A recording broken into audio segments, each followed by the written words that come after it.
Hi, everybody. Welcome back to the Brothers Radio Podcast. Hello, everyone. Thought I'd try something a little different.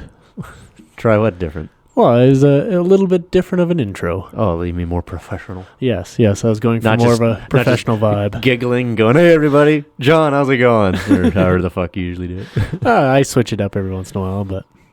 The intro. That's key. The intro. That's how you retain the audience, so to speak. That's that hook, line, and sinker. Yeah, you bet.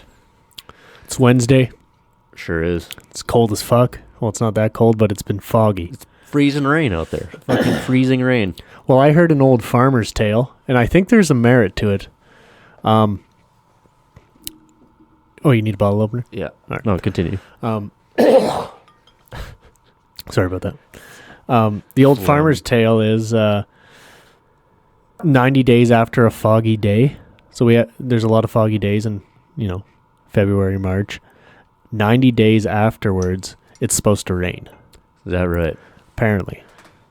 So like 3 months later, like a season later. Yeah. It's supposed to be wet. Well, yeah, exactly. So pay attention around the beginning of June. If it's raining, like right around that June 1st, there might be some truth to the old farmer's tale. Right. And if it's not, if it's 40 degrees and scorching and dry, then, well, that doesn't necessarily mean they were wrong. They just, not always right. Yeah, but I'm interested because we've had 3 days of fog, and thinking back, we didn't have a lot of foggy days in last year. Yeah, last winter, kind of late winter. Yeah, it was dry. It was dry as fuck. So it was dry through the winter and through the summer. Yeah.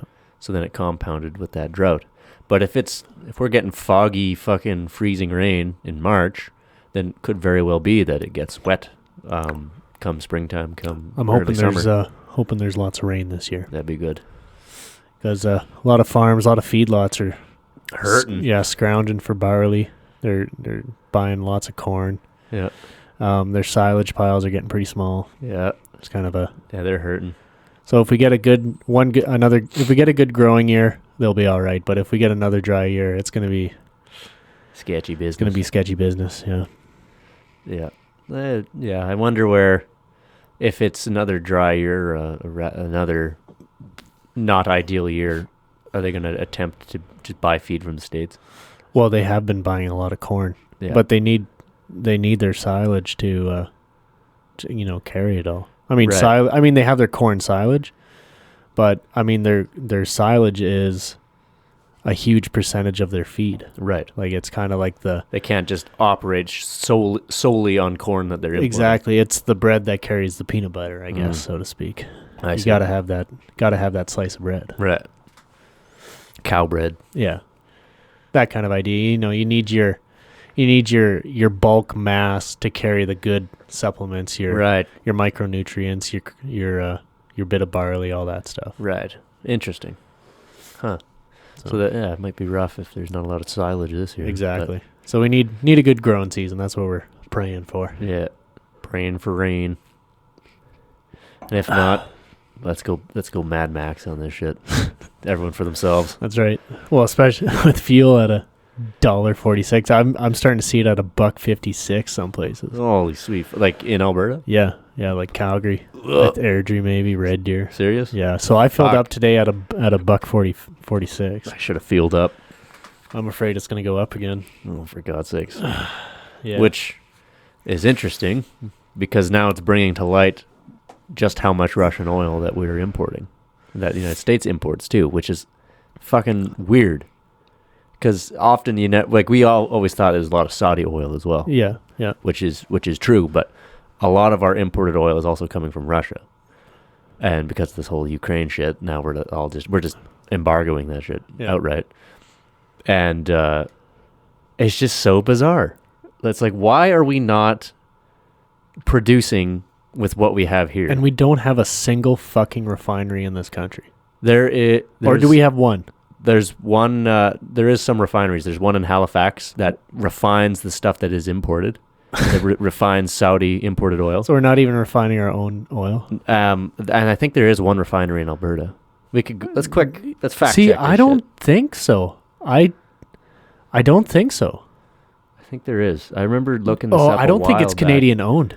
Oh, maybe that's it. Maybe they refine it and then sell it to Montana. Yeah, I think it's an American-owned refinery here in Canada. I don't know. I don't know. Let's see. Let's see here. 17 refineries in operation. Okay. Oh, I thought we had 0.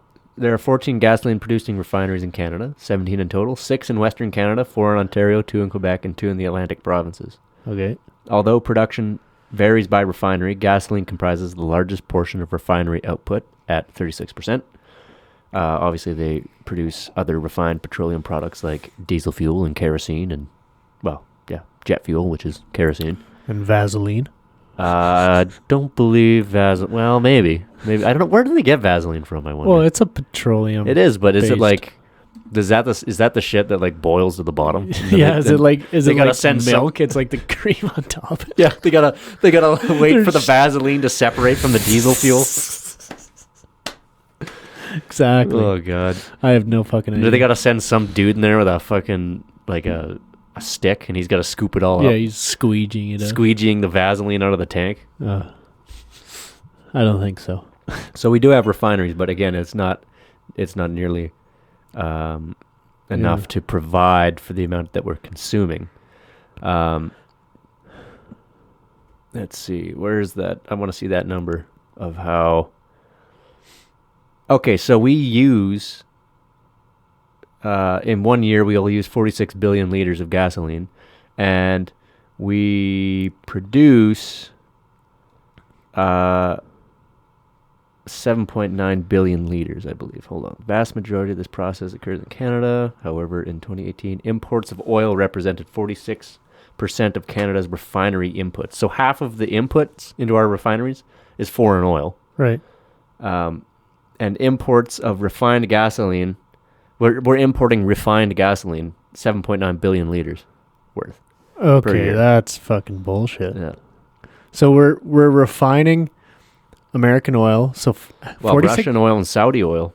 Okay, let's just say, imported oil. We're refining 40. So half of the oil we're refining isn't our oil. No. And then we're also importing 8 billion liters of already refined fuel. Probably from the States, yeah. Wow. Yeah. It's ridiculous. It makes no goddamn sense. That is fucking stupid. And it's so stupid. Like, we literally have 2 huge basins of crude. Here's a map here. So there's the Western Canada Sedimentary Basin, which is pretty much all of Alberta, half of Saskatchewan, and then parts of Winnipeg. A quarter of Manitoba. Yeah, basically the prairies. And then there's, of course, the offshore drilling from Newfoundland and Halifax out there, right? Yeah. Like, we have major oil production, and we just don't produce oil. It's so insane. Do you think the reason we don't, like, obviously there's got to be a bigger game afoot, but, like, I mean, Canada could be one of the richest countries in the world. Oh, yeah. But is there some big group of people around a big old table somewhere saying, oh, we can only buy so much of Canada's because we could make them the richest country in the world, but they don't want us rich? It's not necessarily that. It's, if you look at domestic policy, right? It's that Eastern Canada doesn't want Western Canada to be rich. Oh, yeah, because we could easily be, well, we already are way more, like, economically speaking, we're the most important region of Canada. Yeah. Now anyway, because of the fact that just by raw resource. Well, and industrial Ontario has fallen so far now in the last, even since 2008. But before that, it's so we're now the primary economic basin of Canada, right? Because we're not really manufacturing on the same scale we used to. Yeah. What that does is it upsets the balance that this country was essentially founded upon. The founding idea behind this country is that it was set up very similar to the British Empire. Right. The British Empire had a very clear-cut way that they governed everything. There was the metropole, which was Great Britain, the center of the island, the center of the universe. Yeah. And then there was the colonies around it. Right. The colonies provided raw resources and provided labor and whatever the metropole needed. The metropole's job was to take those raw resources and turn it into shit and then sell it back to the colonies and to other parts of the world. That relationship starts to not work when some of the colonies begin to reach a certain economic standing. Right, and start producing their own goods. Start manufacturing their own goods. Becoming more self-sufficient without the need of the metropole of Great Britain. So Canada was built on those exact same principles, with Eastern Canada, with Quebec and Ontario being the primary, essentially the metropole. Right. This is where most people live, and that's true to this day. The Atlantic provinces in the West were essentially set up to be the colonies, the hinterland. That's another phrase you could use, the hinterland. Right. And the hinterland is supposed to provide resources for the metropole to refine and turn into other goods to sell to the rest of the world. But the problem is with oil is kind of a different resource, because when it comes out of the ground, wherever it comes out of, that region becomes both the producer and the metropole. Right. It's both colony and metropole. It's like a self-sufficient area. Right. Look at Nigeria or some of these places with oil wealth. Right. Saudi Arabia, Iran. Yeah. It's a way for a region to be completely economically independent. Because of the value of the product. Because of the value of the product. It's so valuable right from the get-go that it shifts the balance in that region's favor. Right. And that is what's going on in Canada. So when you hear, this is why so many people out here are skeptical of climate movements, because it's basically just, it's politics trying to maintain the balance of power in Canada that has a thin veneer of climate conscientiousness on top of it. But anyone in the West knows that it doesn't take much to peer beneath that shallow surface and realize that it's just Eastern Canada trying to prevent Western Canada from getting too big and too powerful. That would upset the balance. Right. I was talking with a welder one day, and he does a lot of work around, where was he? Grand Prairie, I think. Okay. Anyway, he's just talking with some other operators up there, and in the entire year of, I don't know if he said 2019 or 2020, they lost exactly, like in leaks in the pipeline, they lost exactly one Super B load of oil. Yeah. That's how much leaked out on all the pipelines in all of Alberta. That's how much oil leaked out. Yeah. That's how much they spilled. That's like nothing. That's nothing. You can go to an old service station in a town, and the leaching of gasoline and diesel can go blocks. Yeah. Like, there's one town around here. This one business was it's no longer a service station, but it was at a time, and the contamination goes down like 3 blocks. Yeah. You can dig up the dirt 3 blocks away, and it's clearly contaminated from that old service station. Yeah. But you don't see anybody protesting that shit. No, it's the stuff that they protest all has a political angle to it underneath the surface. But all I'm saying is pipelines, and the pipelines we have here in Canada are the most, like, the safest, the most, what am I trying to say here? Environmentally friendly ways of moving oil in the world. Absolutely. It doesn't disturb the wildlife. It doesn't disturb vegetation at all. It might disturb it for 1, maybe 2 growing seasons, because you dig it up. Yeah. You dig it up, lay your pipeline in there, cover it back up. Yeah. It doesn't, you don't move it on trains. There's no chance of derailing, no chance of it spilling. It's just one of those things bursts. They have, this is the 21st century after all. We have sensing technology on all of these pipelines. Like, exactly. if it notices a drop in pressure, those pipelines, they shut down. They have check valves, like, like every couple miles. Or you can trace it to where there's a problem, but they're so well built that the chance of that is so low. Highly inspected. Yeah. During the construction of these pipelines, I mean, it's top of the line shit. Yeah. It is the top of the line. And yet the oil sands are the dirtiest in the world. It's fucking sitting there anyway. Yeah. Well, let's dig it out. Yeah, we were talking about get this. the oil out. We were talking about this last time, how it's like, how, everything up there is just muskeg and shit and bush. Yeah. Like the most disgusting land you've ever seen in your life. And then right underneath it is just oil bubbling out of the ground. Like, we're doing that place a fucking favor. I say we dig out all of that oil sand and then rebuild it. Rebuild it into Grand Prairie number 2. Electric Boogaloo. Yeah, so there's 2 shitty towns up there.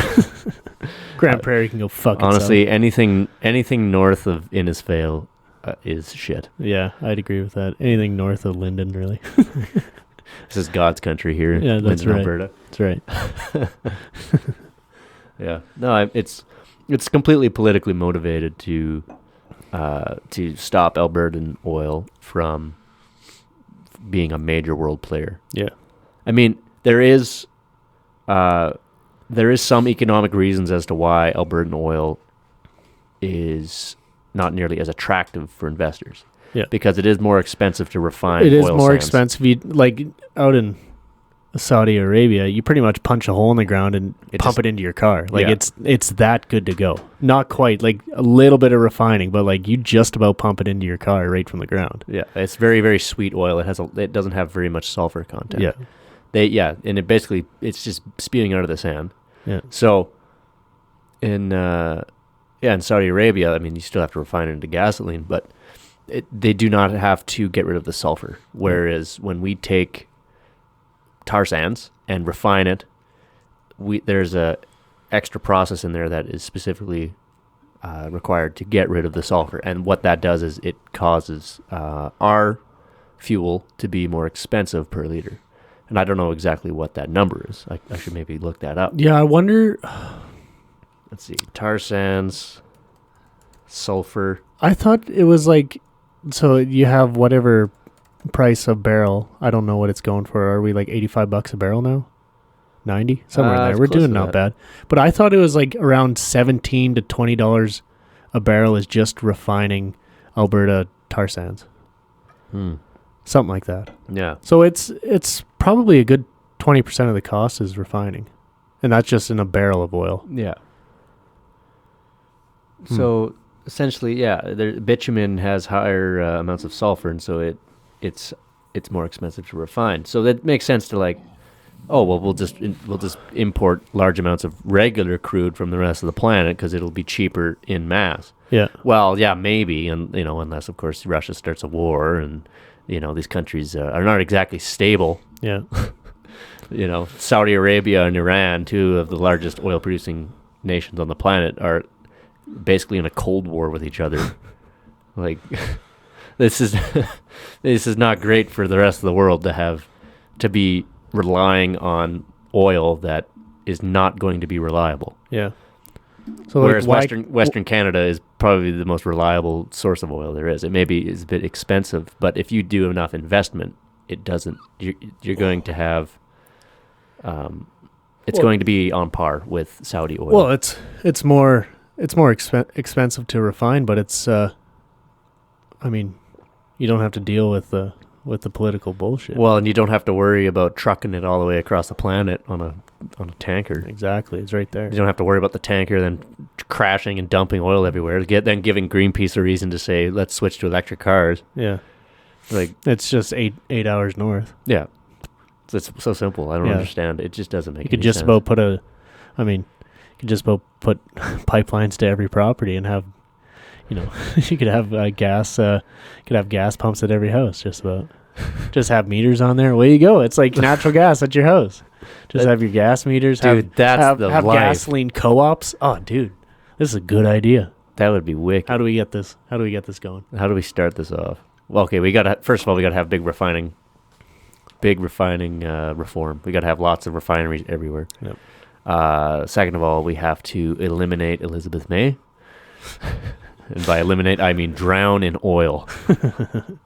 Like a duck. And then, but like not kill her, just put her in the oil and then wash her off with Dawn soap. Ah, now that is beautiful. And then put a bullet in her head. No, this is parody. This is a joke. And if the CIA is listening, I am a comedian of sorts. We do not condemn. Brothers Radio does not condone the assassination of Elizabeth May through oil and a bullet to the head. This podcast is sponsored by Bud Light. Sponsored by Heineken today. Yeah, we're switching it up. Yeah, I like a Heineken. It's a good light beer. It's not bad. You don't like Heineken? It's tasty. It's just different. Just different. Yeah. There's nothing wrong with different. Speaking of which, let's change gears a little bit. All right. Went to Tequila and Tacos last night in Airdrie. Ooh, tell me, how was it? Bruh, delicious. I got a chimichanga. Fuck yeah. Well, first we got some queso and some of the good corn chips. Oh yeah, delish. They make them fresh there. And then I went for drink. I got, what is it called, a michelada? Oh, michelada. Yeah, which is basically it's beer and clamato. Clamato, but like good clamato, lots of hot sauce, spice. Oh my god. And it had Pacifico. That was the beer. Ooh, yep. Tasty as fuck. Like a michelada. Yeah, I'm still thinking about it. It was honestly so good. And just doused it in the hot sauce. It was just hot sauce running off the thing. Fuck yeah.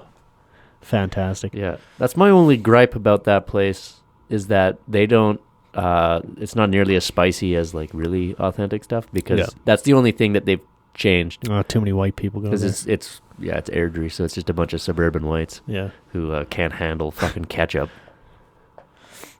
Who give it a 4.3 rating on Yelp. Yeah. Oh, this is the best. This is the most authentic Mexican food. Like it is really good. It's very authentic. The only thing they've tweaked is the heat. But if you ask, like, hey, can I get some hot sauce? They're like, oh yeah. Oh, this guy wants hot sauce. We got all the hot sauce. Yeah, yeah. And they just bring it out to you. I'd like to buy some of their nice tequila. They got some pretty expensive stuff there. Yeah, I did. They import like lots of stuff from Mexico. Yeah, lots of different types of tequila, and I was like, oh, good tequila is good. Yeah, The shit up here sucks. No, dude, Jose Cuervo up here is what it is when turpentine. It's essentially a concoction of Mexicans who drank Jose Cuervo down there and then pissed it out. And then what the Jose Cuervo company does is takes that piss and refines it into a special blend for North America, like for Canada and United States. Yeah. And so that's why it tastes the way it does. Yeah, it's not great. It's pre-drank tequila, in my opinion. It tastes like it's been vomited once. Because we had proper tequila in Mexico, dude. That's like fucking pineapple juice down there. Dude, that shit is delicious. Delicious. Cactus juice. I mean, I openly, at that time, I was, 19 or 20? And I openly hated tequila. Yeah. If you asked me if I like tequila, I'd be like, no. You would get upset. Yes. Visibly upset. Yes. But then I tried proper tequila down there. I was like, this isn't tequila. Not the tequila I know. Yeah, Jose Cuervo can suck my balls. Yeah. And we went on a little distillery tour. Oh, that's right. So that was after we went. Yeah, I don't remember much of it either. Yeah, that was when. Where was that? Oh yeah, no, that was cool. We were in that little town out in the middle of nowhere, probably gangland territory. Probably. Who fucking knows? Just on the other side of the hill, they probably had like a whole bunch of dope plants. But growing. they had like different, like weird flavor. They had like a chocolate flavor, cherry. There was a tomato. Remember the tomato one? No, I don't remember the tomato one. That one was good. There was a tomato tequila. Right. It was a tomato añejo, so it had that aged oak flavor, and then with tomato. I thought that was really good. Right. I remember the chocolate one. It actually like had hints of chocolate. I was like, holy fuck. This is the real deal. It was good tequila. We get shafted up here. Oh, it's unbelievable. I mean, if you want good tequila up here, you're spending like twice the amount of money. Yeah. You're spending probably $60 a bottle or 70. Yeah. But then, that being said, you go down to Mexico and you want a good rye, doesn't exist. Right. They do not have it. They have, if you want whiskey, all they have is Jack Daniels and maybe Canadian Club. Maybe. But that's, like, they don't have rye whiskey down there. Yeah. They just don't. They have corn whiskey. They got Jack Daniels and Jim Beam. So they got bourbon, but they don't have good rye whiskey. Right. Interesting. Yeah. That's what they think is the creme de la creme. It's like, oh well, I got a $200 bottle of fucking Canadian Club, Knob Creek or something. No, Knob Creek is good. Yeah, that's a good whiskey. So yeah, to them it's like probably $200. To us it's like $50. Yeah, I mean that's a good whiskey. That's a good sipping whiskey. It is. We should get more into sipping whiskeys here, guys. Oh, and simultaneously we'll also get into beating the fuck out of each other on camera. How about that? Because that's what's going to happen. Yeah. So we might as well just get the gloves out. We'll turn this into a boxing ring. Go all fucking Irish. Just start beating the fuck out of each other. One little sip. Oh, yeah, I'll give that a 6 out of 10. What about you? Oh, 7 out of 10. Cool. All right. Ding, ding. Yeah. Round 1. This tastes like I could fight. This tastes like a roundhouse kick to the head. Fuck. All right. We'll just stick with the beer then. Yeah. Tequila is for sexing. Rye whiskey, that's for fighting. What about gin? Gin is for conquering South Africa. Because that's what sex. That's what the British invented it for.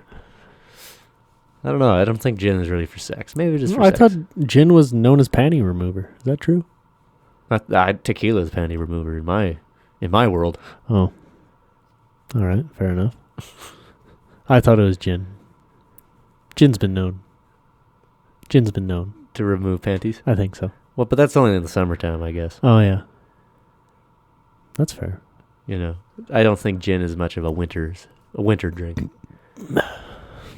What's vodka is that's just introspective, depressing time drink. Yeah, that's for just like being sad. Yeah. Or if you're a girl, that's like a good club time because vodka. I will vodka. I will fuck around and drink a vodka cran. I do like a vodka slime myself. They're pretty tasty. I like lime. It's good. Yeah. Vodka crans, they're good. They go hard. They go hard. They're delish. Very good. You know what we got to do one of these days? We should just have a cocktail night. Like we're getting older. We should. Our beer guts are growing. We should just be cocktail dads. Drink old fashions or something. We should drink old fashioned or just like tons of different. Like just learn how to make all these different cocktails and just whip them up. Set up a little bar And just have a cocktail night. We'll be cocktail dads. All right, I'm in. Get the little fucking, little toothpicks with the flags on them and shit, and come up with different drinks. The umbrellas and shit like that. Yeah, just start mixing. We should get a slushy machine too, and then we can make. Oh fuck yeah! Make margaritas and margaritas shit. Or pina coladas. Ooh, delicious. That would be good. All right, we'll keep that one on the back burner. Stay tuned, folks. We should have a Brothers Radio inspired cocktail night. Oh, that's a good idea. What we should do is have our own cocktail. Yeah, the Brothers Radio cocktail. BR. What would we call it? It's got to have a snappy name. We got to think of a snappy name for a cocktail. If somebody comes up with a snappy name, DM the Instagram. Damn, what would be a good name? Like a Two Brothers. Just called Two Brothers. Two dudes fucking. We're two guys fucking. Well, BR, it could be like Burr, no? If we had a slushy drink, it could be Burr. Like Burr. It's not snappy. It's got to be snappy. It's got to be like, Singapore Sling, Moscow Mule, that kind of shit, It'll come to me in the middle of the night. I'll make sure to let you know. I know what it is. All right. Let me hear it. Brotherly love. I'll get myself a brotherly love and... What do you think? Yeah, I'm in. All right, let's stick with that. Okay, so then what are the ingredients to the brotherly love? Okay, well, I think pineapple juice. Why? Because obviously. All right, pineapple. What goes good with pineapple? Obviously, vodka, tequila are good because vodka's neutral. Tequila has a bit of sweetness to it, so it's going to work. Let's go with a vodka. Okay, vodka, pineapple juice. We need something to offset the... We need some color to the drink. So what if there's isn't dry vermouth? It has a bit of a sour and a bit of a bitter flavor to it. Could be. Oh, well, we could do vodka, pineapple juice, and maybe club soda. Club soda. Or, yeah. That might go hard. Some brotherly love. I think that might be the name. I think it's getting better as I think about it. Or we could also call it a ball handler. Because it's pineapple juice. It's handling your balls for you. No. All right. Maybe something with ball in it. Could just call it balls. No. Call it a ball bag. I like brotherly love. Let's stick with that for now until we come up with something real. Brotherly love cocktail. Yeah. All right. Pineapple juice, vodka, club soda. Anything But then else? it's got to Do we have toss a cherry in there for a little color or something like that. Or what about like something real exotic, like a candied jalapeno. You know, you take a jalapeno and you boil it in pure sugar water, and it gets candied, right? So it's sweet, but it has the spice. Right. So if you candy jalapenos and throw those in there, so then you got a little zing to it. Okay, then I wonder what. Okay, let's back up here for a second and let's redo this whole thing. Okay. What if we had tequila? Yep. With a candied jalapeno in it. Yep. Maybe that would be good. Just straight tequila and a candied jalapeno. That sounds like it hurt the next day. I have one. It's called the single again. It's a highball glass with 2 ounces of whiskey in it. Yeah. Set next to some divorce papers. It's called single again. Served with divorce papers. Yeah. You've been served. It could just be called You've Been Served. That's another good name for it. Single again. I do like that. You could call it She Took the Fucking Kids. No, we'll call that the rig hand. The rig hand. Yeah. That's all right. The rig hand would be 2 ounces in a highball glass of whiskey, but the glass has been rimmed with Coke, with cocaine, and then with a Red Bull chaser. with a Red Bull shot glass that you put in with the whiskey. Exactly. Oh God. Yeah, that'll fucking kill a guy. And then he gets slapped in the face by the 3 out of 10 bartender named Candy Lynn. Yeah. That's part of it. It's actually part of the the ingredients. Yeah. And if you don't have, it's hard to find Candy Lynn. Yeah. They don't have it at every grocery store. It is the single-handedly the most important part of it. It is the crucial ingredient of that cocktail. Yeah. Is having a stripper slap you in the face. Yeah. It's not, they don't have it at every grocery store. It's a tough one, but if you can't find a stripper to slap you in the face, buy one of those big bass they have at the superstore and get your buddy to fucking slap you with that. That's a good substitute. Because your buddy can't slap you. That's just gay. No, but if he slaps you with a fish, that's funny. Yeah. It's not nearly as gay. Oh, I have one. It's called the Fisherman's Friend. So you take a fish, like a trout or something like that, and you open his gullet, and you just pour vodka down there and drink out of it straight. Oh, really? You could pour anything down there. Anything you want. As long as it's served out of a fish. A bush light. You could drink beer out of a fish. Yeah. That seems more like the Tennessee Friend. Yeah, that's the fucking Louisiana special. I don't know. What would you call that? Louisiana lady. Hey, have you ever heard of the oh god damn it, what's it called? I don't know. The therapy gecko. Therapy gecko. Yes. Is this kind of like Geico? No. That gecko? No, it's a guy. He goes by Lyle Forever on Instagram. Okay. And he has a podcast called The Therapy Gecko. Okay. And what he does, he paints his face green, dresses up in a gecko costume. It's just him. He might have the occasional guest on. It's just him, and people call in and just talk to him. Oh, I think I have seen this before. For example, this one guy called in, and he's like, yeah, me and my buddy are we're committing marriage fraud. Like they married each other for the tax benefit. Yeah, they're like, what's marriage fraud? It's like, well, me and my buddy, we got married.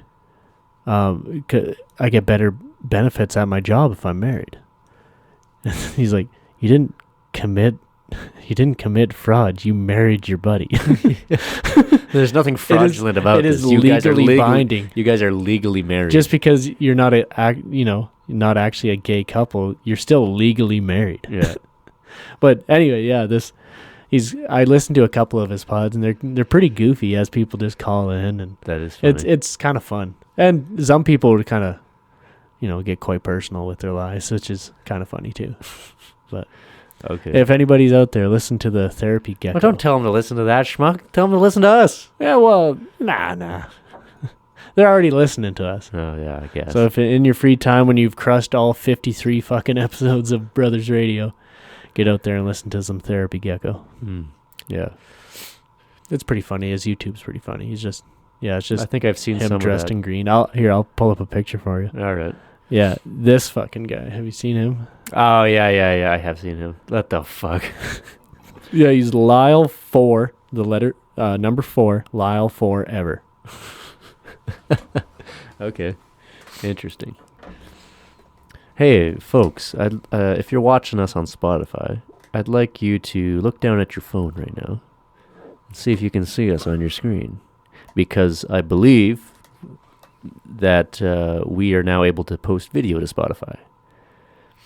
We were told we opted in, or we were chosen for the beta launch of like smaller creators being allowed to upload video to Spotify. So that's pretty cool. Yeah.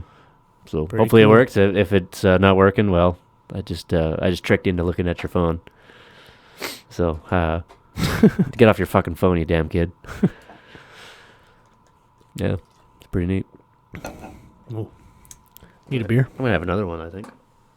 Heineken, the red star of the Heineken Union. What is that? Why do they got a red star on a Heineken? Is this communist beer? It's Dutch. Yeah, I don't know. Wonder what that's about. Let's Google it. Why does Heineken have a red star? I bet it's something underwhelming. How do you spell Heineken? Oh, it's right in front of me. Why does Heineken smell like weed? It's because it's in a more transparent bottle, and when beer decays from sunlight, it releases sort of skunky flavors. It's like same with Corona. Ah, yes. Heineken has had a star logo on its beer for most of the years since it was first brewed in the second half of the 19th century, changing the red one in the 1930s. The star is thought to represent a brewer's symbol of the various stages of the brewing process. Like 5 different steps? Is that what they're... I have no idea. No, it says the star is thought to represent a brewer's symbol or the various stages of the brewing process. So that it would have 5 steps, 5 stars or something like that. I'm not entirely sure. But apparently it's illegal in Hungary because Hungary doesn't want to go communist anymore, and they had a lot of fun under the Soviet Union's rule. Huh. So I think they outlaw any communist imagery or things like that. Right, and the red star. So there's a red star on Heineken. Huh. Prime Minister Viktor Orban said it's a moral obligation to ban the commercial use of symbols such as the swastika, the arrow cross, hammer and sickle, and the red star. Huh. This was in 2018. So,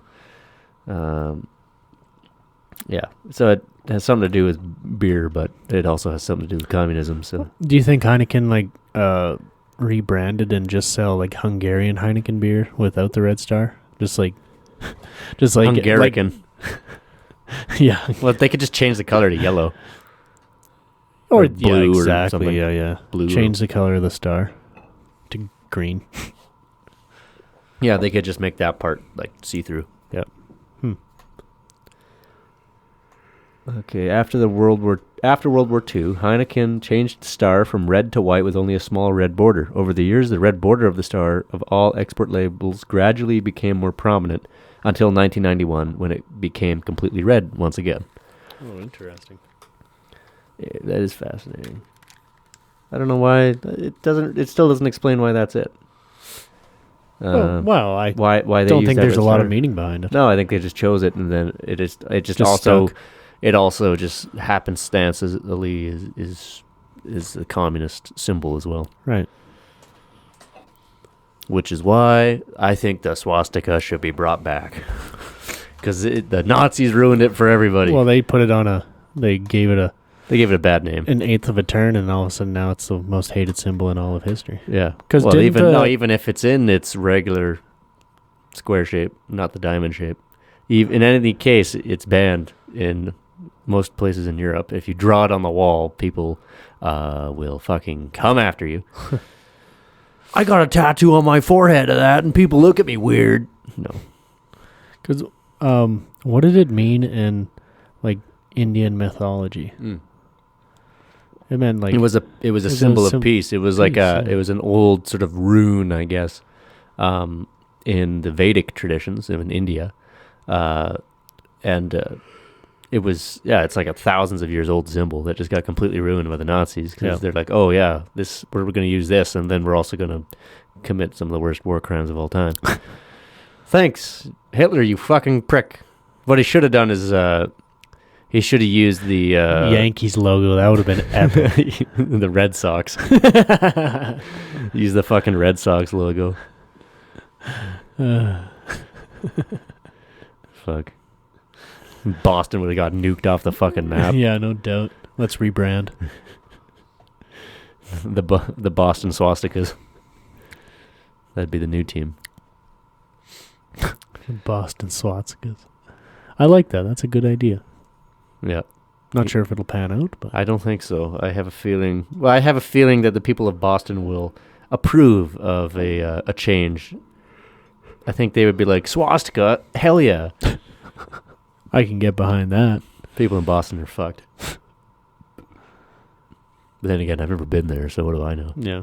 Maybe we should go sometime. Somebody want to fly us out to Boston? Let's walk. Please begin our long journey into the east. Renounce all material possessions. Our last stop, Boston. Boston or bust. Our last stop, Wrigley Stadium. Oh no, Wrigley Stadium's Chicago. What the fuck's it called in? Oh, Fenway Park? I think. Right, no, which one's which? Hold on here. God, I don't know. Somebody's going to kill me for I this. don't know baseball. What do I look like, a fucking American? Why should I know? I'm an idiot. Yes, sir. Yeah, Fenway's in Boston. That's right. Yeah, no, Wrigley is Chicago. Yeah, they got the big green giant, which is just this big fucking wall at one side. Yep. Well, that's the green giant there. It's a really it's a very small stadium. No. It's quite deep. Like from home plate, if you head straight out into the field, it's like, I think it's one of the longest fields. Is it? I thought it's like it's super small compared to... No, I don't think so. I don't know. Somebody knows that. Small? It's a dump. Fenway Park is a dump. That's the first thing that comes up. Fenway Park is. Fenway Park in Minecraft. Oh, okay. Cool. Small? Question mark. Let's see. Okay. Yeah, many fans know that Fenway Park is one of the smallest arenas in Major League Baseball, with a nighttime capacity of... Oh, that's just capacity, though. That's not like the actual playing field. Is it... Like, are we... Here, what is the smallest park in baseball? Go to that. Let's see. Click. Tropicana Stadium in St. Petersburg, Florida. Home to the Tampa Bay Rays. Okay, only can seats you... this many people, but is this size of a baseball field search standard? Up center field, Fenway Park center field measurement. Why'd you delete it all? I don't know. Fenway Park center field measurement. Well, center field is just the center of the field. No, just search it up. Distance, okay. Okay. Field size, left field 310 feet, deep left center 379 feet from home center plate. Field is 389 feet. Yeah. But then, for whatever reason, deep right center is 420 feet. So it's like longer to the right. Oh, okay. It's like weird that way. Strange. But who has the deepest outfield in MLB? Comerica Park, 420 feet. Distance to center field. So it's not standard, eh? Okay, so that's weird. So Comerica Park is 420, but go up again. And Fenway is deep right and Fenway is 420 feet. Mm-hmm. Interesting. So the shape of a baseball field is not necessarily standard. Right. Or the size is not necessarily standard. Huh. Like here's Fenway, like it's not even really a diamond. Like it has this weird fucking... Yeah, here's the deep right. It's like way the fuck out there. It's way longer. Huh. That's weird. It's not even a standard shape. It's like this fucking oblong, weird looking thing. Well, when was Fenway Park built? Like, let's go back. Was it 1800s? Like late 1800s? Construction cost, I'm guessing quite a long time ago because it only cost them $650,000. So 1912. It has been the home of the Boston Red Sox. Okay. When was it opened? Probably 1912, but we'll just quick check that. Broke ground in 1911, opened in 1912. Cool. 109 years ago. April 20th, 420, 1912. Wow. That's when it was opened. Cool. Damn, that's the weed number. Man, so they broke ground September 25th, 1911, and opened April 20th. So it was October, November, December, January, February, March. Yeah, they opened that bitch up in like 7 months. Fuck. It took them 5 years to build that bridge over the bow on Crowchild. But it took them fucking 6 months to build Fenway Park. Like, come on, what the fuck? Exactly. Apparently, Fenway Park was the site of a large Irish independence movement. In June 1919, a rally supporting Irish independence turned out nearly 50,000 supporters to see the President of the Irish Republic, Eamon de Valera. What the fuck? This guy's Irish? Doesn't sound Irish to me. Sounds like a little Frenchy. Esteban Enrique Julio Rodriguez Eamon de Valera. It was allegedly the largest crowd ever in this ballpark, and probably since too. But hold on, let's look at this president guy.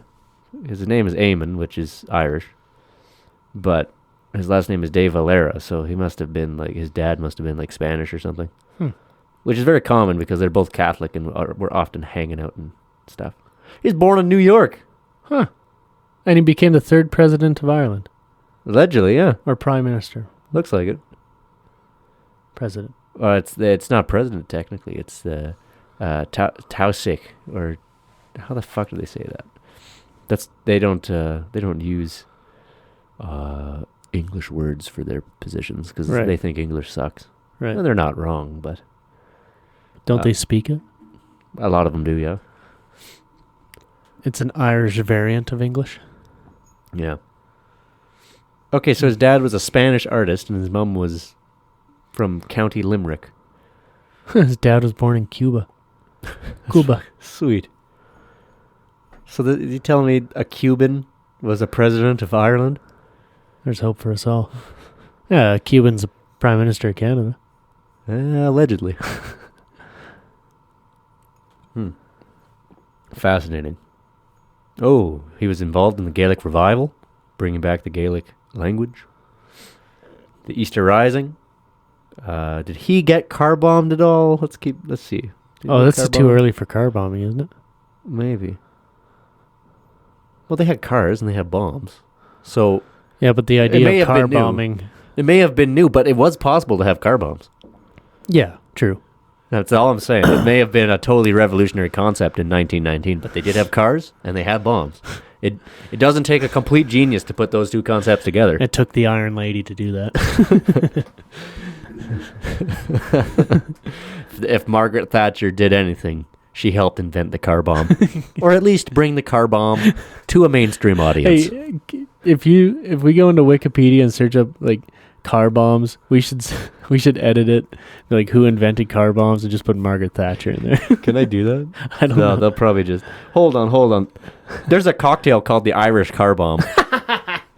That's fantastic. Main alcohol, Irish cream, Irish whiskey, and stout. So it's Guinness, whiskey, and a shot of Irish cream. That's awesome. That sounds delicious. And then drop it in a beer. And then you car bomb it into the beer. That's fucking badass. That actually sounds pretty good. We should do that one day. Dude, that's a great name. Why didn't we come up with a great name like that? I don't know, because we're retarded. Because we didn't think on it long enough. That's why. Plus, we probably... You know what we do need to do, Gump? If we're going to invent a drink, we have to get drunk off of it and then name it. That's right. Mix a bunch of shit and then come up with the name. That's right. That's right. We were thinking of the name before even drinking the drink. Exactly. That's the problem. You know, you don't really know what you're going to name your child until the child is born. You know what I mean? Yeah. You have an idea. You have an idea, but then it's like you fumble fuck it and you're like, oh, Clarence. Gump. I didn't get named that. I might as well have been. Yeah. Okay, so now we're on the car bombing Wikipedia page. This is fascinating. Suicide usage. In Iraq and Syrian civil wars, the car bomb concept was modified so that it could be driven and detonated by a driver, but armored to withstand incoming fire. Oh. Okay. This is good. Car bombs are preceded by this. This is where I'm super interested in here. Car bombs preceded by the 16th century hellburners.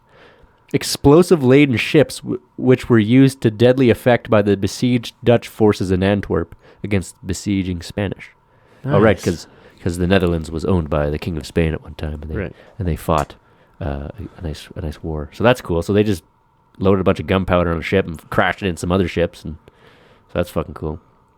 Though using a less refined technology, the basic principle of the hellburner is similar to that of a car bomb.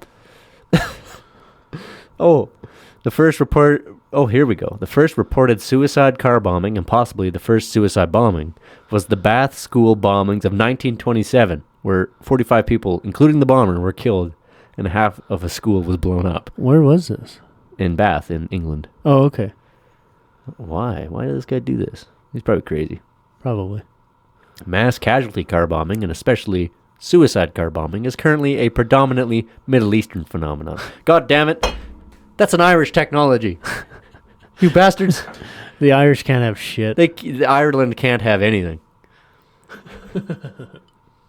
But why? There's nothing about Ireland here at all? You telling me the Irish didn't at all refine or invent new techniques of car bombing? Like, this is all I know Irish people for, is learning how to car bomb. And drinking. Beating the fuck out of their wives. Here we are. The IRA used them frequently during its campaign. During the Troubles. Yeah.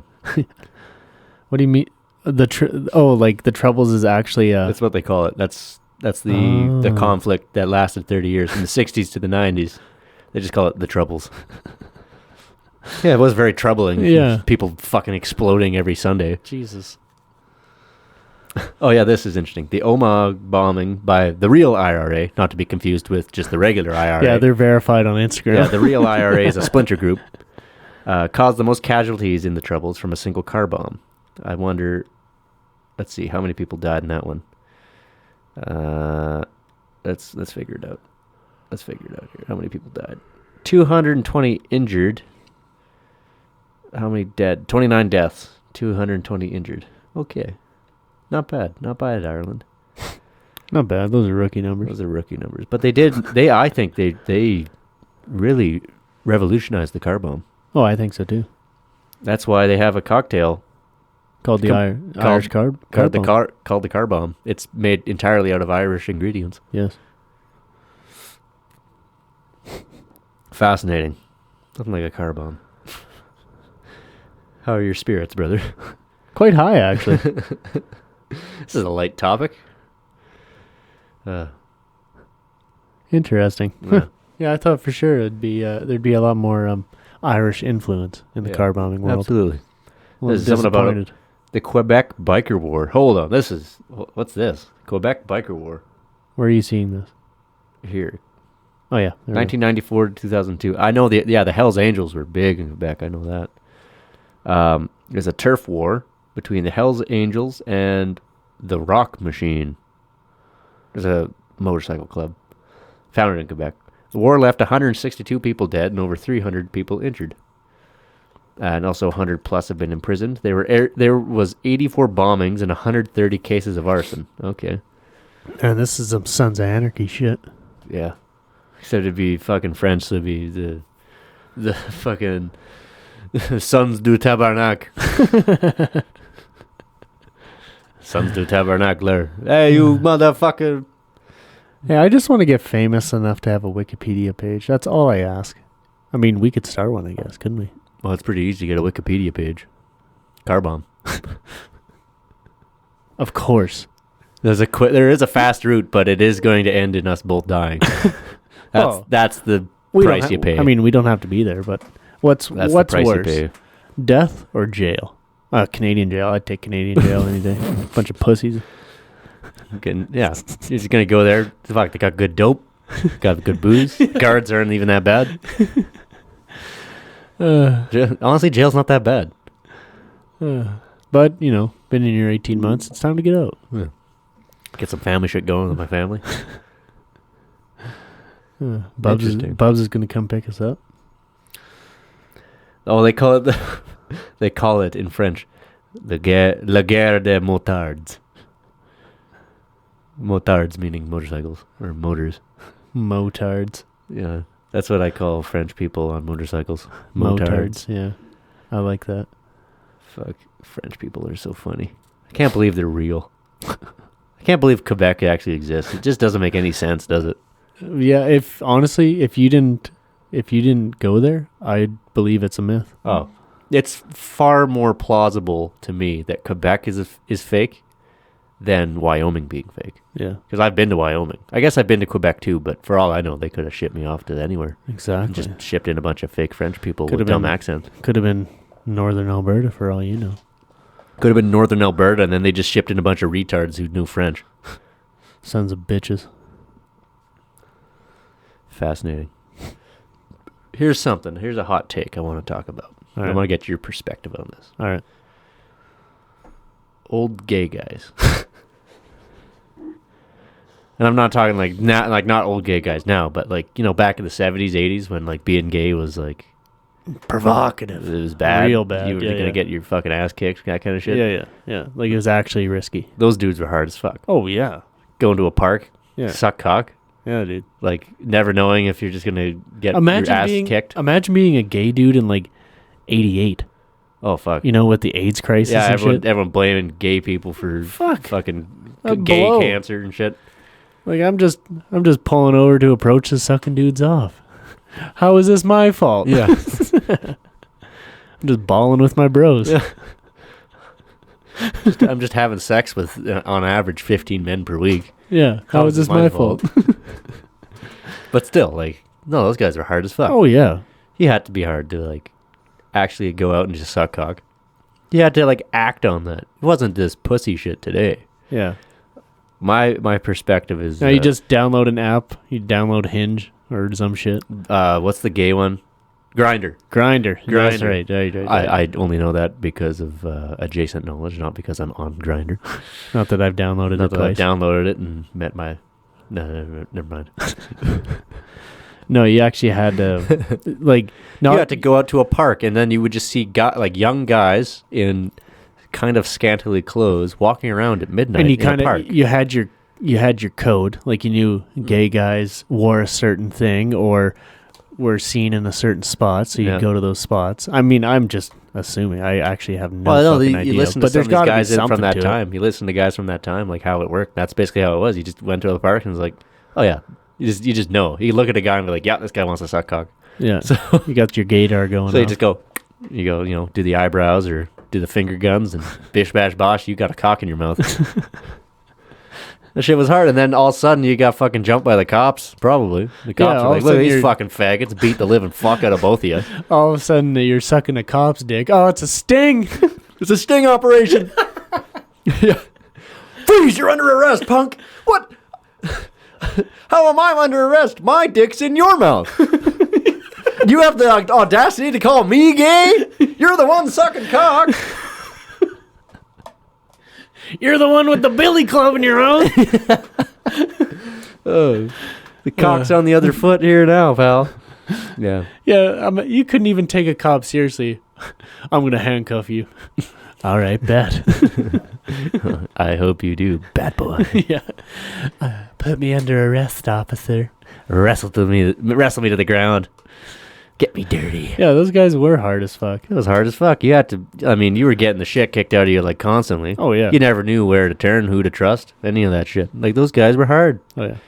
Modern gays, they don't know how good they have it. Modern gays have it easy.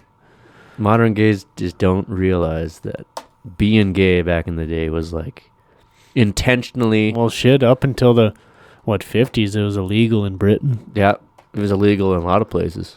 I mean, gay marriage wasn't legal in America till, 2006? No, here it was 2005. In the States, they didn't legalize gay marriage till 2016. Right, okay.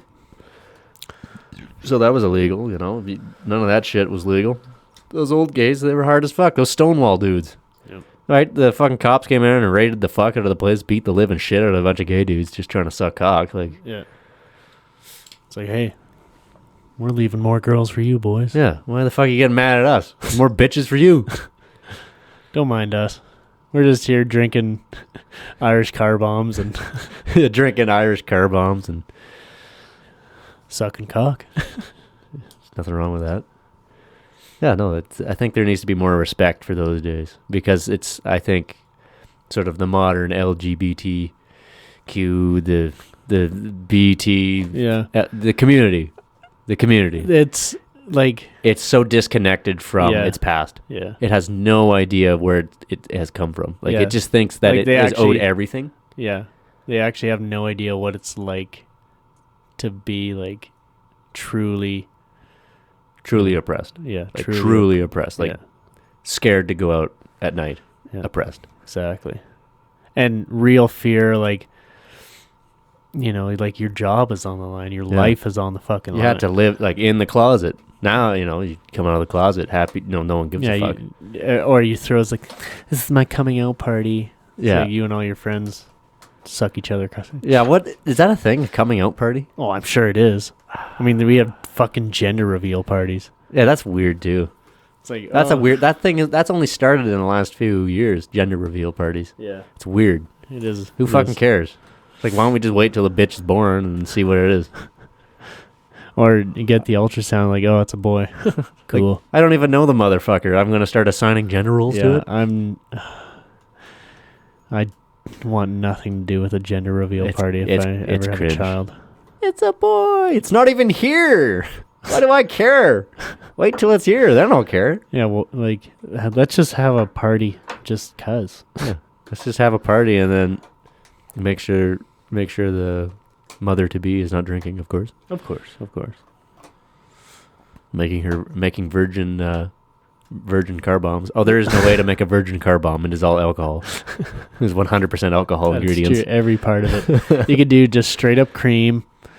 It'd be cream. Yeah, but everything Irish about is the alcohol. That's what makes it Irish. Yes. Huh. Damn it. A virgin Irish car bomb. They need to make a virgin Irish car bomb. I should go up to a bartender next time I'm in a fancy bar and be like, I'll have a virgin Irish car bomb, please. They're like, what the fuck is that? Well, that's a car bomb that hasn't been exploded yet. Still prepackaged. Yeah. The detonator's still blinking. I haven't made the call yet. Yeah. I got the dead trigger on this walkie-talkie right here, and as soon as I let go, that'll be an unvirgin. I'll blow you, motherfuckers! That'll be a unvirgined Irish car bomb. That'll be a very slutty Irish car bomb. Slutty all over this town. I'm about to unvirgin the Irish car bombs. Oh, fuck.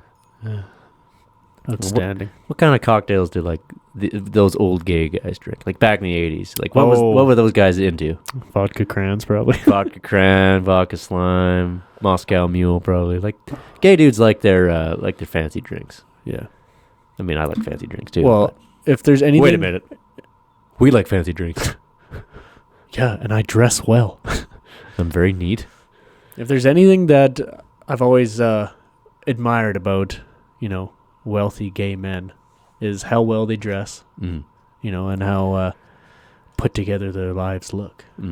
It's impressive. It is impressive. It looks impressive. You lurk under the surface and realize this dude is filthy. This man is disgusting. This dude's sucking 12 cocks a week.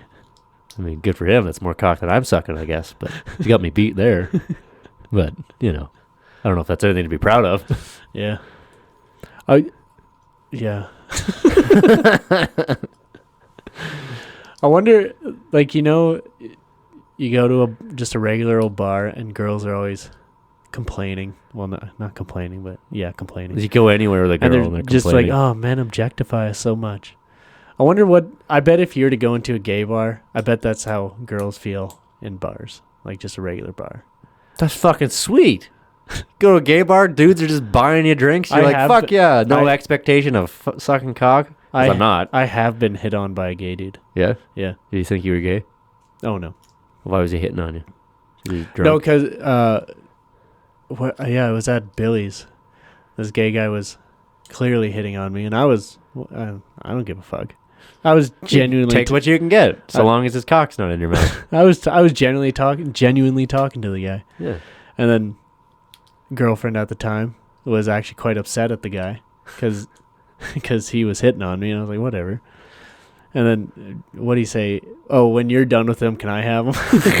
I'm like, shit, man, you can just about have me now.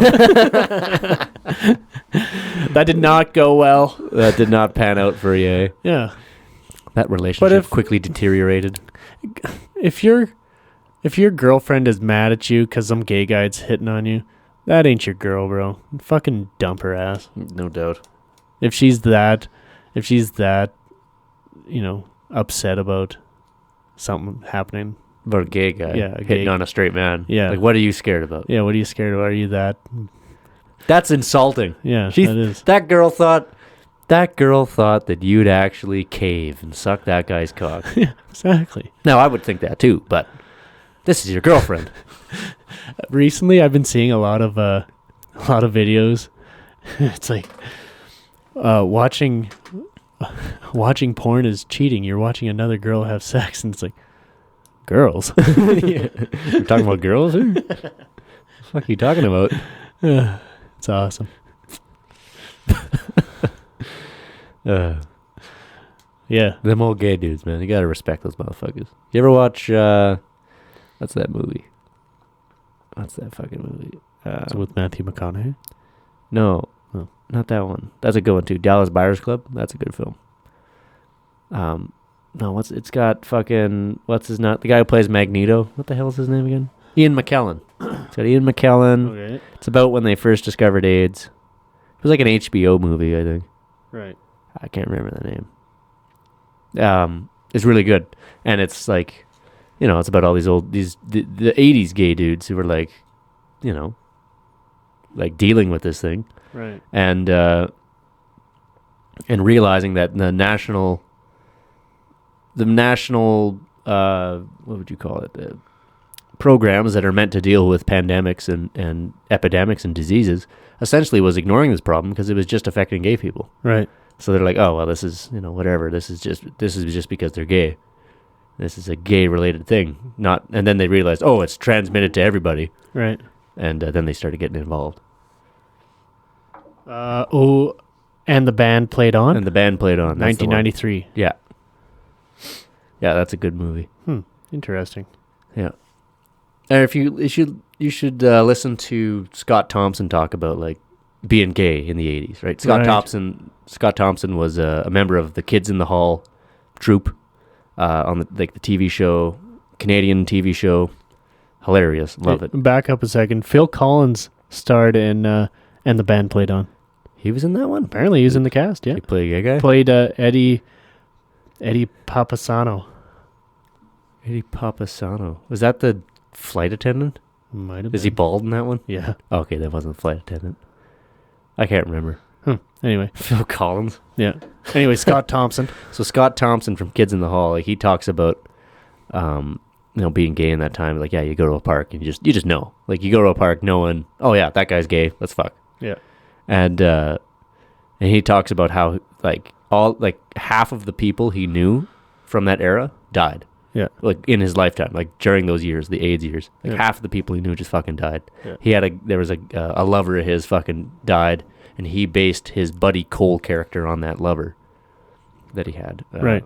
That guy died from AIDS, and it was like a traumatic experience for gay people, and the gay community has actually essentially written him out of the history books and want nothing to do with Scott Thompson because he sort of represents a time when being gay was not acceptable.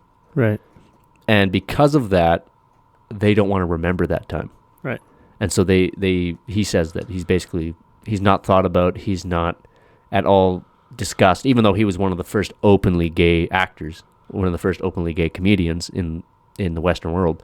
No one will talk about him in the gay community as like being a vanguard because... But he paved the fucking way. He paved the fucking way, but they won't talk about him because they won't really talk about any of those people from those days because it represents a time where it was actually hard to be gay. Yeah.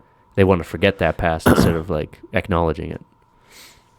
And really focus on the little micro shit that we see today. Oh yeah, and then it just divulges into like... Got to have an entire month. Yeah, months and this, and then you look at the gay parade now. It's like, what the fuck is this? This is just a degenerate parade. This isn't a gay parade. This isn't about being okay with who you are. There's a naked man running down the street. There's 1,500 naked men running down the street. This is fucked up. Yeah. Like, what the hell is this? And then encouraging kids to get involved. There was I think it was a San Francisco gay pride parade. There was a guy watching this thing going on, and there was a guy interviewing him, and he's like, honestly, this is so fucked up, he said. We started doing these parades in the 80s to make ourselves feel better and to tell people that we're just regular people. Yeah. And then he points over his shoulder at like a bunch of naked dudes running down the street in fucking leotards and shit. And in mankinis, and he's like, does this look like normal people to you? Do normal people run down the street in a mankini? Yeah. Fucking buck-ass naked? That's not what normal people do. Yeah, I've always had a tough go with the parades. Watching them, it's like you're trying to appear to be normal people. They are normal people. They're just regular people. Yeah. So then, why did the insistence on like dressing up as fucking weird as they can? Yeah, or in as little as possible, if anything. Yeah. And just run down the street. It's like, what are you trying to prove here? What exactly is the point of this? It's been warped so hard. Yeah, you get a bunch of... the old guys, the old gay guys are like, what is this? But you get a bunch of straight dudes running naked down the street. That's a fucking war, bro. Yeah, that's a bunch of... Those are streakers. Like, you arrest those motherfuckers now. Why is that weird, but it's okay? Because as soon as you put a banner that says gay pride, everything's okay. Yeah. And I don't think that's right. No, it doesn't make any sense. Like, it gives... I'm not trying to sound shitty, but it gives them so much power, like in a way that like they can kind of do whatever the fuck they want. Like it doesn't matter what your orientation is, you still have to abide by the laws. You still have to wear clothes on Main Street. Yeah, like everyone else. It's public nudity is what it is. Yeah, it's just a big parade of public indecency. Yeah. Like, why? What is this? And what this guy said, I think it was the 2018 or 2019 San Francisco Gay Pride Parade, and he's like, this is fucked up. This is a gay guy. Yeah. Like how is this related at all to the original Gay Pride Parades? This has nothing to do with it. This is just people trying to be weird and trying to be as sexual as possible. And he's like, this is not at all why we started doing these things. And then he said as well, you know what today represents?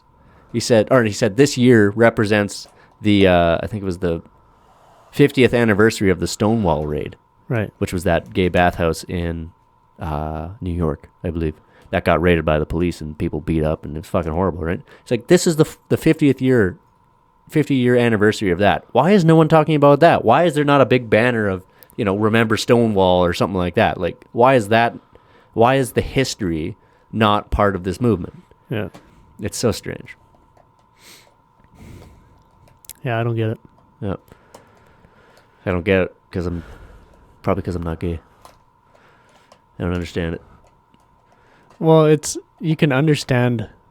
I mean, it's fairly easy to understand a movement. Like, oh yeah, okay. There's been obvious oppression. Yeah. All right. But they're doing it wrong. They're going about it wrong. Oh, absolutely. In my opinion. Going about it in the complete wrong way. What they should be doing is using their collective wealth and just buying up property in Wyoming. Exactly. Just have a big old gay ranch, big ram old ranch. ram ranch, Brokeback Mountain type shit. Just go out there raising sheep and cattle, whatever. Fucking ram ranch. That'll be the new gay capital of the world. Yeah, that's what these gays should be doing. Start their own gay country. Yep. Fuck, I'd go vacation there. I'm sure it's nice as hell there. It's clean. It's everybody's safe. Well dressed. It's safe. Dude, the shops are fantastic. Yes. Yes. Where did you buy that? Oh, I got it in Fagistan. The soap shops are amazing there. The Democratic Republic of Fagistan. That's what we're calling it. And it's just going to be Wyoming. I like it. I could get behind that. Okay. But in order to be in the political process, you have to be gay there, which is really sucks because I really want to be the president of Fagistan. I think that'd be funny. Yep. But I'm not gay. So now I'm sad. Shit, in today's world, you can just... I could just pretend. Yeah. No, I don't think I could pretend because someone would call me out on that bullshit and they'd be like, yeah, you're gay? Suck a cock. No, I'm good. Not right now. He's not gay. Get rid of him. Stone him to death. I think you're wrong. I think you could easily get away with it. Cause why? Does anybody question a gay guy if they're gay? Like, you're not. No, but maybe gay. we should. Well, maybe we should start doing that. All I'm saying is, you should be able to question that. Like, I think. Hey, so you too. actually gay? Honestly, I should start doing that with every gay guy I encounter. Be like, oh yeah, I'm gay. Yeah, you're gay. Yeah, suck my cock right now. Yeah, prove it. That's what I fucking thought. Yeah, that's what I fucking thought. Exactly. Yeah. Suck that dude's dick right now. Prove you're gay. That's right. You can't. Yeah, kiss me on the lips, bitch. Yeah. Kiss me on the lips and say no homo. Everyone knows gays can't say no homo. That's right. That's the unwritten rule. That's true. Yeah. Well, we really covered some ground here, Gump. What the fuck? How long have we been talking about gay dudes? Like at least 15 or 20 minutes. Yeah, but those old gay dudes, hard as fuck. Hard as fuck, yeah. Oh, here's something that we were talking about over dinner. Air farce. The Royal Canadian Air Farce. Yep. Does anyone remember that? Does anyone remember that TV show? The chicken cannon. The fucking chicken cannon. And they would just fire at, like, political leaders. Oh, right? yeah. Or just John politicians. Chrétien, Stephen Harper, Jack Lay, everybody. Yeah. Every single leader of any political party, any MP or any premier or anybody in the country who did something dumb that week. Yeah. Or said something silly. They would load up the chicken cannon and just blast it with fucking and everything they loaded into the chicken cannon had kind of a meaning. Yeah, exactly. It was like potatoes or something like that because there was a potato famine going on or whatever. Some dumb shit. Hey, go on YouTube and see if you can find just like a short potato cannon clip. Because I'm trying to remember they'd put like chicken cannon. Sorry, because they'd put like, they'd throw some beans in there or some shit. Yeah, because he's full of beans. Yeah, because he's full of beans or I don't know. Chicken cannibalism? No, chicken cannon. Oh yeah, jet engine. Yeah, here we go. The Royal Canadian Air Force, Season 8. Yeah, play it, see what happens. Oh, shit. Oh, I don't know if I have this. There we go. It's not the greatest quality video, but... I'm Colonel Stacy. Yeah, Colonel Stacy. Wait for it. Teresa. All month long, headquarters has been tabulating your votes, and now, without the benefit of a Supreme Court-ordered recount, I'm having flashbacks. Our twin cannons are ready to they'd always put a rubber chicken in the cannon, and then load a bunch of other shit. But they had that short old lady, and she was like too short to stuff stuff in the cannon. Yeah.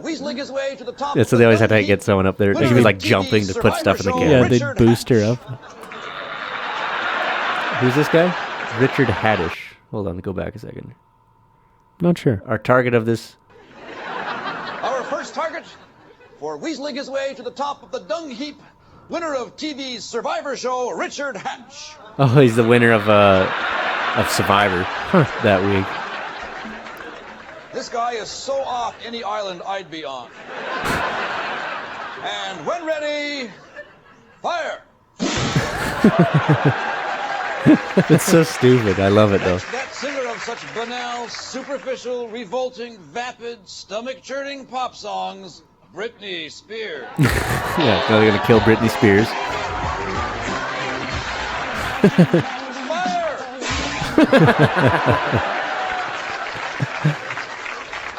Oops, I did it again. Next is a man who believes the best things in life are free, but eventually you'll have to face the lawsuit. Toronto Mayor Mel Lastman. Yeah, so the mayor of Toronto, he's gonna get fucking hit with a chicken cannon. As we found out this year, more than his hair was getting plugged. Obviously some scandal. Eternal Yeah. bad boy has been called loud, obnoxious, pushy, arrogant, and egocentric. In other words, he's the perfect mayor for Toronto.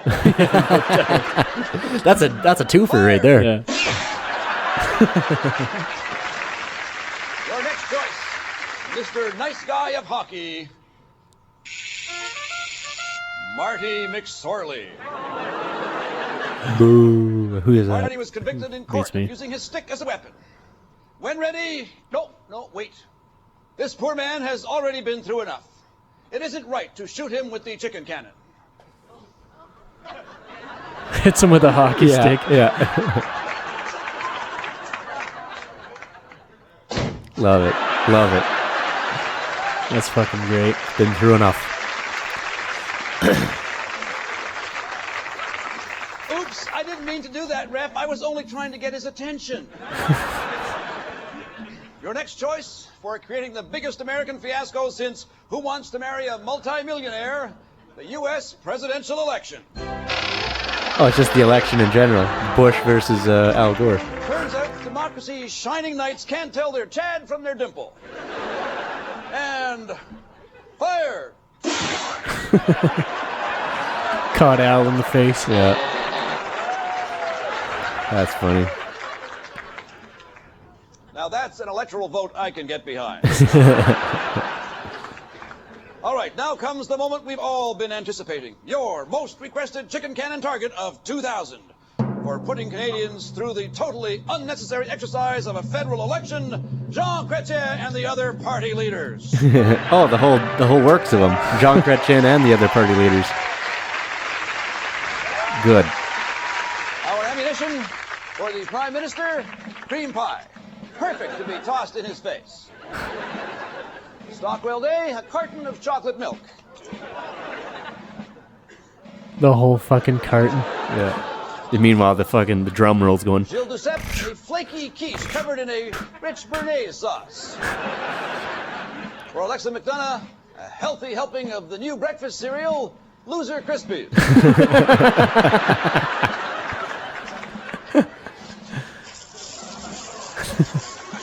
Well, it's so funny because they're not even pretending to have opinions about stuff. Horrid. They're just shooting shit at a picture of these people. Yeah. And they know that's all it is. Yeah.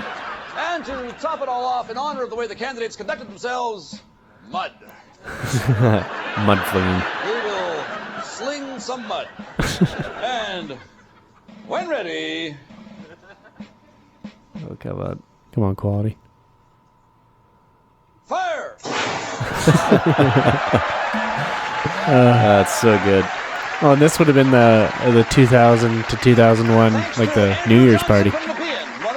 Yeah, probably. Airfarce.com to suggest our chicken cannon target of 2000. And you will receive the new Airfarce video or DVD. Do not cross this line. The chicken cannon, Canada's voice of the people. The voice of the people. Oh, love it. Fucking Air Farce. We the should best. bring back the chicken cannon. The BR cannon. The Brothers Radio cannon. But except we won't be launching chickens. We'll be launching Bud Lights. the Bud Light cannon. And then it actually just kills. It's actually just a weapon. It just kills people. Yeah, if you stand in front of a... It will go through you. A can of Bud Light at fucking 203 miles an Hey, you hour. want a Bud Light? Nah, man. They just go right through me.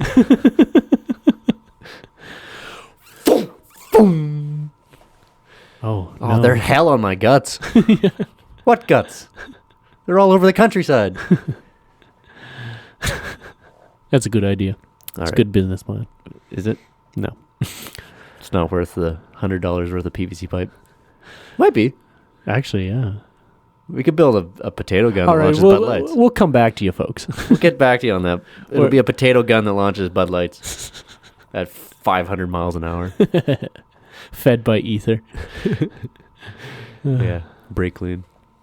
Or propane. You can use propane for a potato gun as well. Oxyacetylene or something. Oh, fuck. If we're using oxyacetylene, that's going to be dangerous, boy. Yeah. That's scary. We might want to build it out of steel. Yeah. That's an actual cannon. We could just do compressed air. It wouldn't be that bad then. Yeah, but I don't know. Well, I guess you're good with like shut-off valves and that sort of shit. Oh, yeah. So You'll figure out how to plumb that bitch. I can plumb it. I could plumb it directly. I could put it on a pivot. I could plumb it directly into my big compressor here. That'd be sweet. We can launch shit at the dump. Yep. We can just throw our garbage in the cannon and launch it at the dump. Yeah, that's a good idea. Dude. All right. Hell yeah. This is a great idea. Just fling scrap metal and banana peels and fucking anything. Snot rags. Everything. Shoes. Fucking old chicken boots. carcasses. Oh yeah, that's great. I'm in.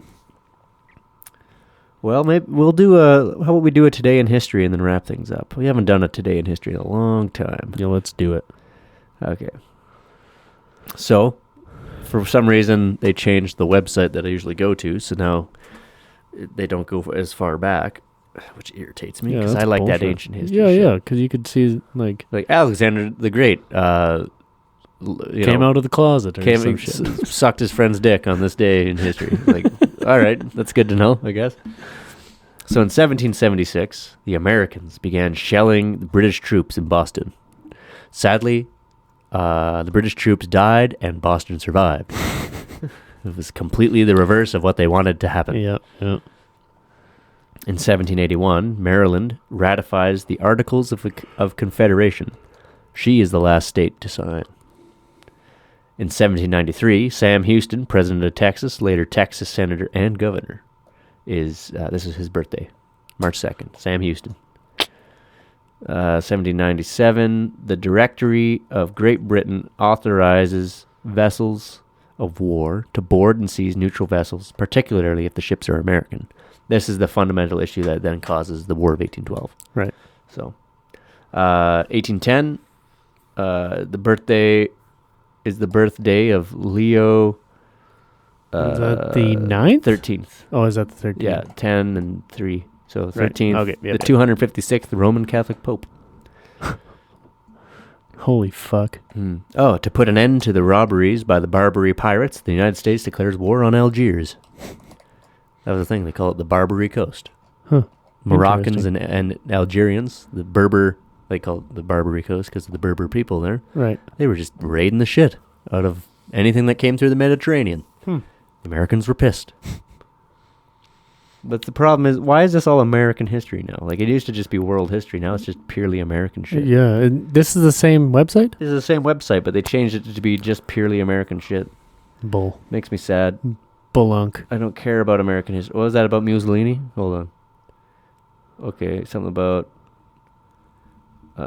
Here, in Italy, on 1923 in this day, Mussolini admits that women have a right to vote, but declares that the time is not right. That's fucking funny. Mussolini's funny. Oh, they have a right, but I'm just not going to give it to them. Yeah, that's based. That is based. Let's see. 1943, the center of Berlin is bombed by the RAF. Some 900 tons of bombs are dropped in a half hour. Fascinating. 1946, Ho Chi Minh is elected president of the Democratic Republic of Vietnam, which is North Vietnam. Ho Chi Minh, take me. Oh, that's Ho Chi Minh, take me by the hand, lead me to the land that you understand.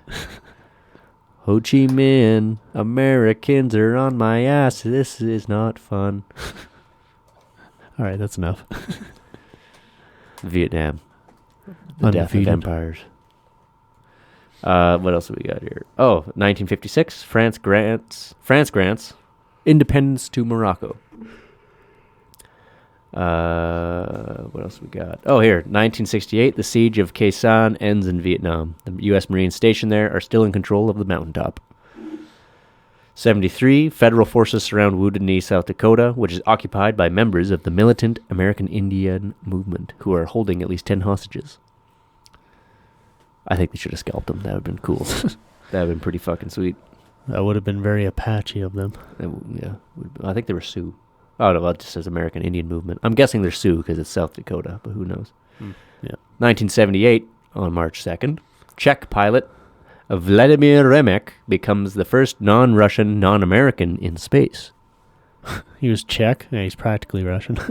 He's not. I know. It's hardly anything, really. Yeah. It's hardly notable, if anything. He's a blank check. He could be anything you want. A blank check. I like that. Yeah. And 1981, the United States plans to send 20 more advisors and $25 million in military aid to El Salvador. What was going on in El Salvador? Oh, they're genociding the fuck out of stuff, and Ronald Reagan was supporting the genociders. It was great. It's a good plan, and he was using money from there to fund more political shit going on in Iran. So that was cool. Right. Yeah, Reagan's a fun guy. What a beauty, that Reagan. Oh yeah, great. Domestic policy, pretty good. Foreign policy, not the best. Not the best. Didn't do too good. A lot of shit. A lot of very far right-wing dictatorships popped up because of him. Yep. Anywho, that's the Today in History. I said we'd maybe wrap it up, but I have one final segment. All right. It's called Gump Recommends. It's just me recommending shit for you people to watch this week. Watch or read or listen to. So, for the movie this week, I recommend everybody watch Apocalypse Now with Martin Sheen and that other schmo. Oh, I think Harrison Ford's in it for like a couple minutes. Right. It's a good movie. It's on Netflix, the extended cut. It's pretty good. Lawrence Fishburne's in there, actually. The guy who plays Morpheus. Ah, yeah. He's just a kid in this one. Morpheus. Go drink some walruses in the porridges. Morpheus. So watch Apocalypse Now. That's the movie for the week. For Gump's recommended. For Gump Recommends. The song that I recommend to you this week, Too Many Hands by the Eagles. Great song. The album that I recommend that you listen to, the entire thing, if you want to get into it, Dirt by Alice in Chains. It's a good album. It's got Rooster on it. It's got a bunch of stuff on it. A lot of good songs. Of good songs. And the book that I think you people should start this week is sci-fi classic The Time Machine by H.G. Wells. You can probably find it for free almost anywhere because it's so old that publication is free for that book. So you can find ebooks for it or just read it online. It's free. Might as well. H.G. Wells was a hell of a writer. Oh, he's a great guy. He wrote 10,000... No, that's Jules Verne. Oh. 10,000 Leagues Under the Sea. Yeah, Leagues Under the Sea. That's Jules, I thought that was Verne. H.G. Wells for some reason. Nope. Okay, what other books did H.G. Wells? War of the Worlds. The Invisible Man. Yeah. Was the First Men in the Moon. Was it Dr. Jekyll and Mr. Hyde who wrote that? I can't remember who wrote that one. He wrote The Island of Dr. Moreau, which was about basically like genetic engineering. Right. Making animals into people. Right. It's a very fascinating book. So yeah, I recommend everyone, if you can, if you like reading. If you don't, well, that's whatever. You don't have to read. But if you like reading, I recommend The Time Machine by H.G. Wells. That's all I got. Yeah. Sounds good. Yeah. Anything to add, brother? I think I'm good. All right. I'm good. Okay. Well, let's wrap this bitch up and go inside. Sounds good. Okay. All right. Peace, everybody. Yep. Cheers. Take care.